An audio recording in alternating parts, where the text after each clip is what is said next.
Kapatid, sino ka sa harap ng Diyos? Sa gabing ito, nais kong anyayahan kang huminto muna, sandali, sabay nating pagnilayan ang katanungan na iyan. Huminga ka ng malalim at hayaang mapahinga ang iyong isip. Hayaan mong humupa ang lahat ng pagod, lahat ng alalahanin, lahat ng pagkabahala.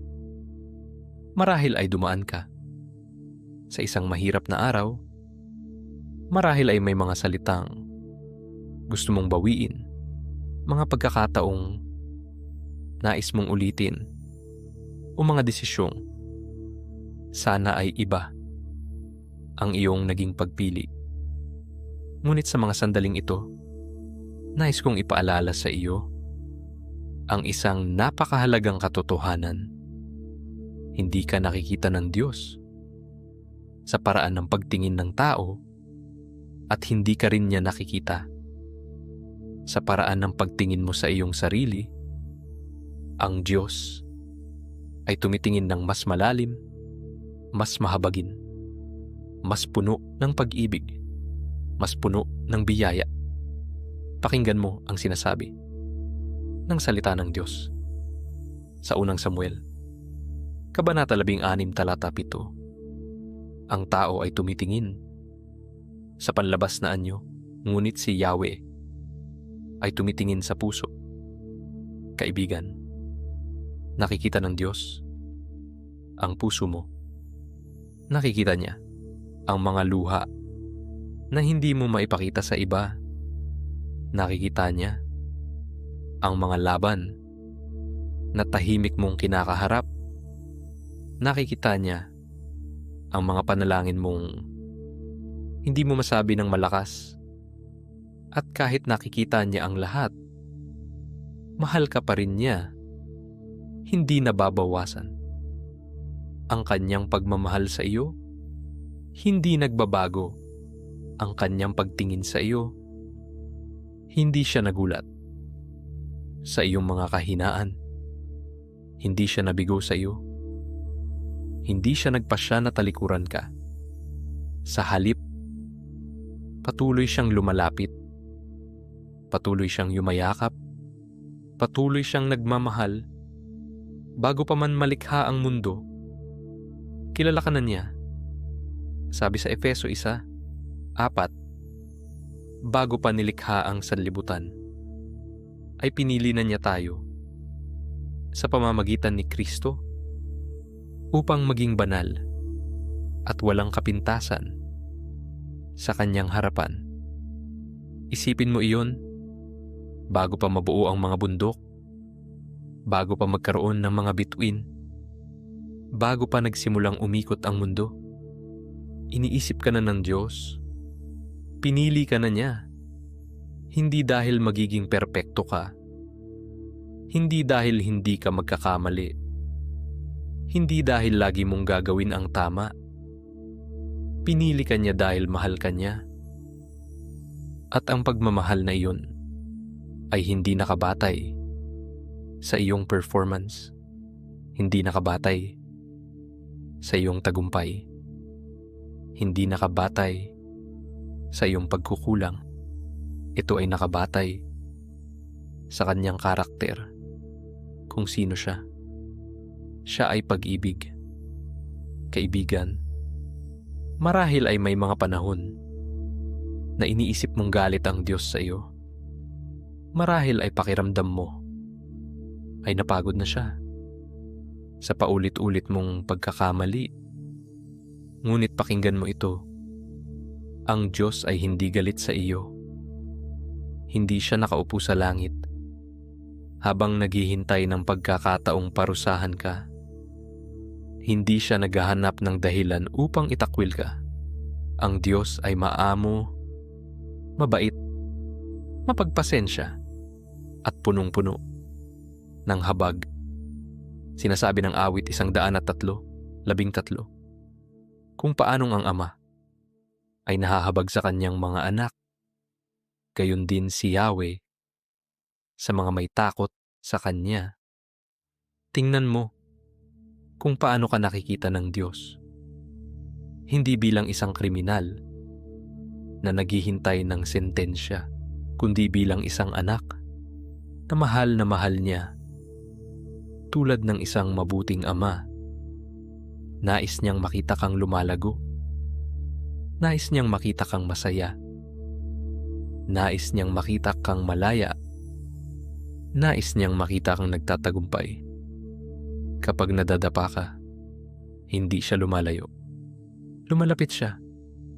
Kapag umiiyak ka, hindi siya nagtatago. Inaabot ka niya. Kapag nawawala ka ng pag-asa, hindi ka niya iniiwan. Mas lalo siyang nananatili.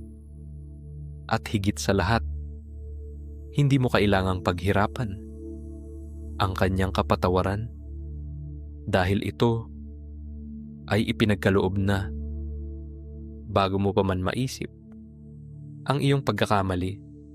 May plano na ang Diyos para sa iyong pagtubos. Bago mo pa magawa ang anumang kasalanan, nakahanda na ang biyaya niya para sa iyo. At nang si Jesus ay namatay sa krus, tinanggap na niya ang parusang para sana sa atin, sabi sa Roma 5:8. Ngunit ipinadama ng Diyos ang kanyang pag-ibig sa atin nang mamatay si Kristo para sa atin. Noong tayo'y makasalanan pa, noong ikaw ay mahina, minahal ka niya. Noong ikaw ay naliligaw, minahal ka niya. Noong ikaw ay nagkakamali, minahal ka niya. At hanggang ngayon, minamahal ka pa rin niya. Walang pagkakamali na mas malaki kaysa sa biyaya ng Diyos. Walang pagkukulang na mas makapangyarihan kaysa sa dugo ni Kristo. Walang kasalanan na kayang burahin ang ginawa ni Jesus sa krus. Sapat ang kanyang sakripisyo. Ganap ang kanyang pag-ibig. Kompleto ang kanyang kapatawaran. Pakinggan mo ngayon ang awit 139, 13-14, ikaw ang lumikha ng aking buong pagkatao. At sa tiyan ng aking inay, hinubog mo ako. Pinupuri kita dahil sa kahanga-hanga mong paglalang sa akin. Hindi ka aksidente. Hindi ka pagkakamali.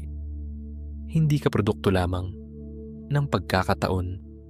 Ikaw ay sinadyang likhain ng Diyos.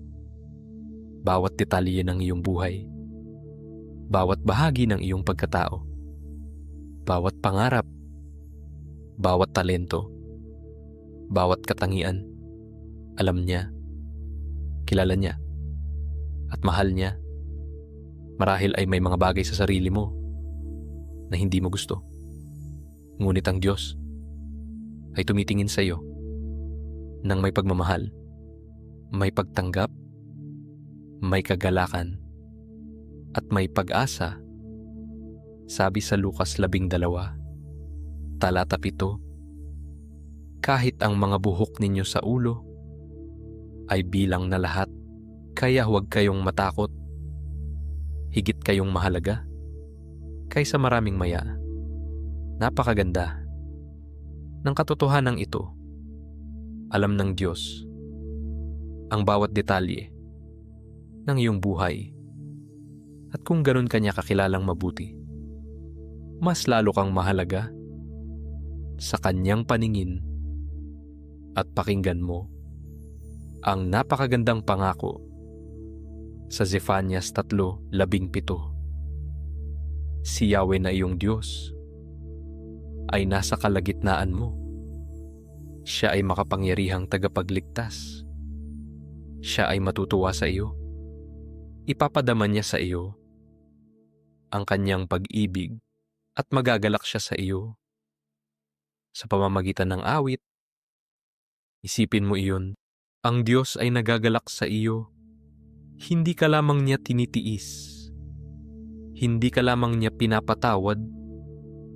Nagagalak siya sa iyo tulad ng isang mapagmahal na ama na masayang nakatingin sa kanyang anak.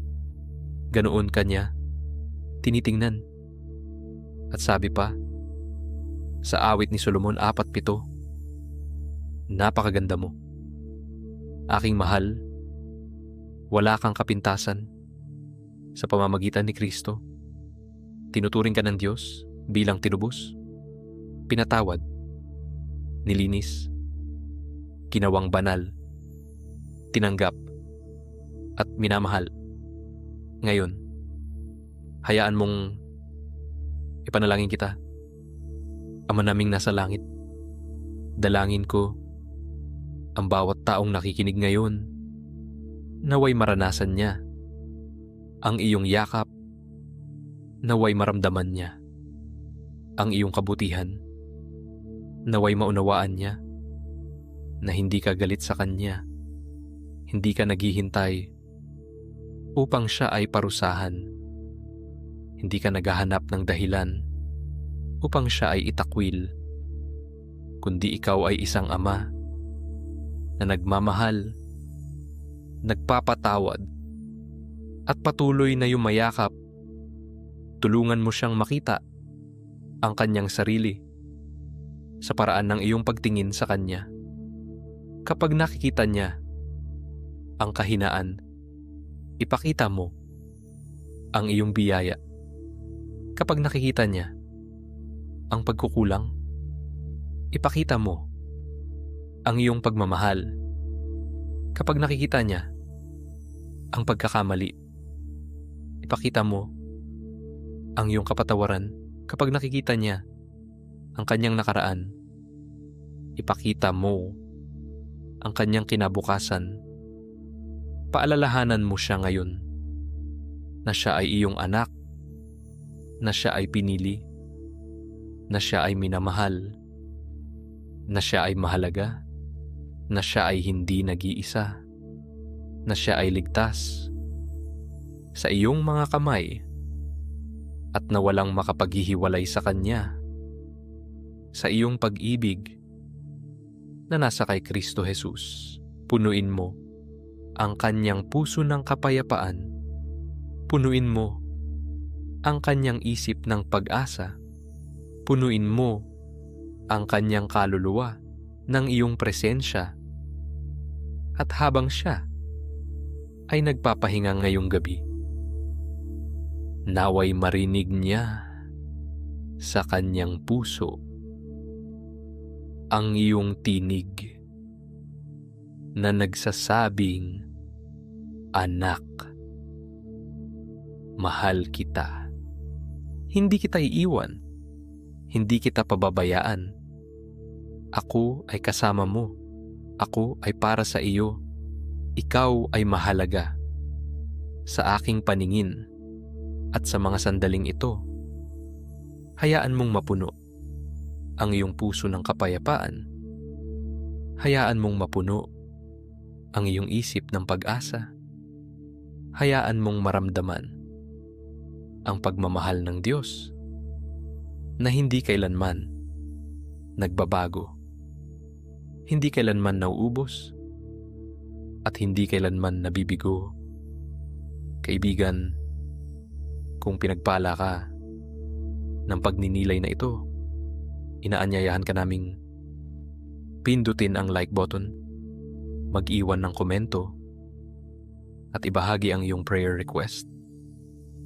Ibahagi rin ang video na ito sa iyong mga mahal sa buhay.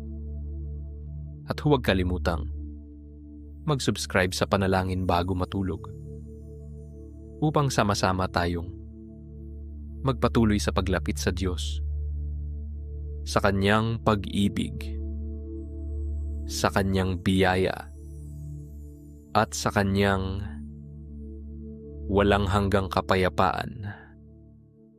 Naway maranasan mo ang matamis na kapahingahan sa piling ng Panginoon.